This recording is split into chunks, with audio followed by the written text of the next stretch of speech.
When you think about social selling, this is truly the day-to-day interactions that are happening beyond the bigger events that you're doing. So if you're doing vendor events or pop-up events, if you are doing online parties, social selling is kind of what's happening behind the scenes in between those big events. This is a great way to create a steady income coming in for you. And it's also a way just to strengthen those relationships that you have with your followers, with your leads, with your hosts, and also with your customers as well.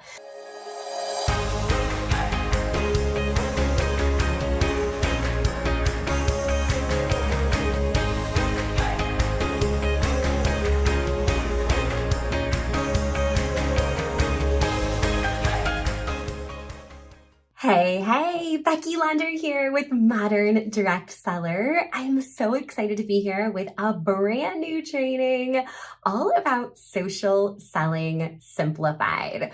So if you have been hearing the buzz around social selling and really thinking about how you can incorporate social selling strategies into the day-to-day of your direct sales business, this training is for you. Now, there's a little bit of this mystery around social selling, and I think the biggest takeaway that I want you to have from this training is that a lot of social selling is happening informally, but also behind closed doors. So you're not seeing this happen over in a Facebook group, in the comments. This isn't happening on an Instagram post. Social selling, especially in the online space, is all about making connections with followers online, mostly via PM or a text message. So to the outside world, you're not really seeing a lot of the sales conversation or the relationship building taking place. And I think that's why there's a little bit of confusion or just kind of curiosity around this whole concept of social selling.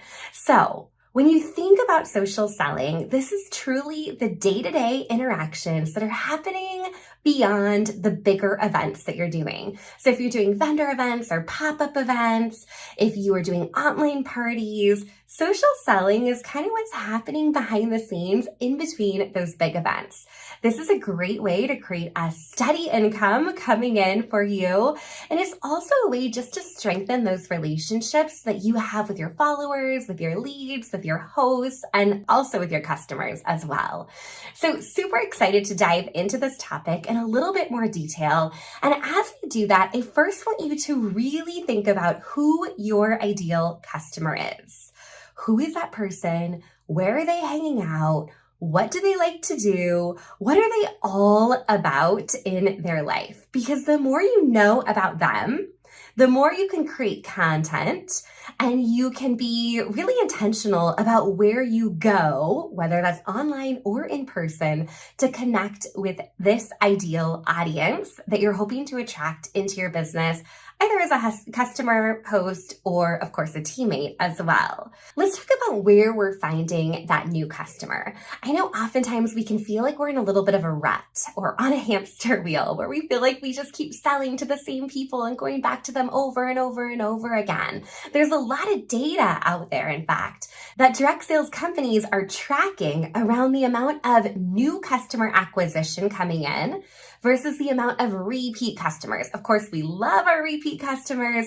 That's amazing. But ultimately, you want to feed your sales pipeline, right? You always want to be bringing in new customers, nurturing relationships, connecting with people, social selling, daily selling, whatever you want to call it, to really build out that sales pipeline. So we're not just going back to the same people over and over and over again. That's not a healthy, sustainable business. We always want to be expanding our network and bringing new people in. Now, traditionally, in a party plan type company, that's happening through parties, right? Your host is bringing in a bunch of new people into your circle, and you have the opportunity to get to know them, and your host kind of vouches for you, and then you can build a relationship with them from there. Now, with the absence of doing parties, whether that's intentional or maybe parties are just a little bit slower than normal. It's really extra important to lean into the social selling side of your business, which is going to require you as the direct seller to get out there and create some new connections. So when I think about building relationships and connecting with new customers, we often start at the very center, right? I like to think of a circle that's expanding. We start with our friends and family. These people are the warmest. They're going to say yes because they already know, like, and trust you. They're going to make the first purchase. They're going to be cheering you on. That's kind of your inner circle. Then when we expand out just a little bit further as our business grows, we're really looking at acquaintances, people that we know online or offline. And through social selling strategies, we develop a relationship with them. And when the time is right, we introduce the product or the business to those people that are more acquaintances, just a little bit outside that inner circle. Then as we continue to grow, there is a third ring of that circle. Now that circle is really going to be connections of our customers. So this might be through a party. They introduce you to a friend circle. This could be a referral program. This could be a shout out post. This is essentially your customers putting you in front of their audience. So there's lots of different ways to do that, but you're leaning into your customer base to introduce you word of mouth style to new customers that are also going to love your business and your products and the brand that you're building. Then we have a fourth outer ring of the circle, and that part I like to call brand new connections. These are people that are essentially kind of cold, right? In the world of marketing, we like to say warm market and cold market. These are people that are a little bit colder to us. They don't know you yet. They don't know your business yet. They don't know what you're all about. So it takes a little bit longer to build a relationship and a deep connection where you feel comfortable sharing more about your business to those brand new connections that you're making. That's just the natural process. Your warmer circle is going to be the fastest path to success. And that's why when you're getting started in direct sales, we always start in that middle friends and family circle and branch out from there. So many are finding themselves in a spot where they feel like they've really tapped out those friends and family, maybe even some of those acquaintances, maybe even connections of guests, and they're really looking at how they connect and build brand new connections.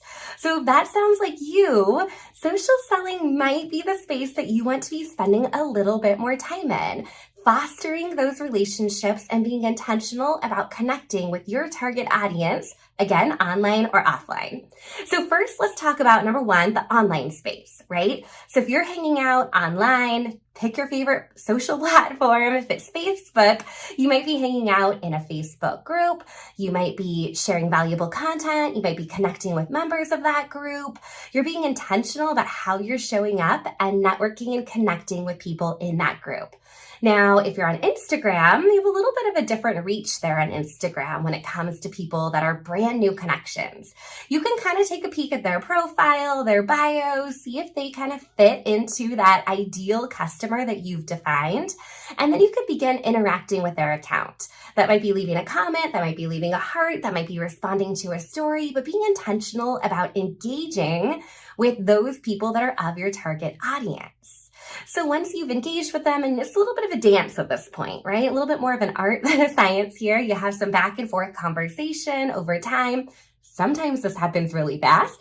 Sometimes it takes weeks or even months to build a relationship with somebody in an online setting.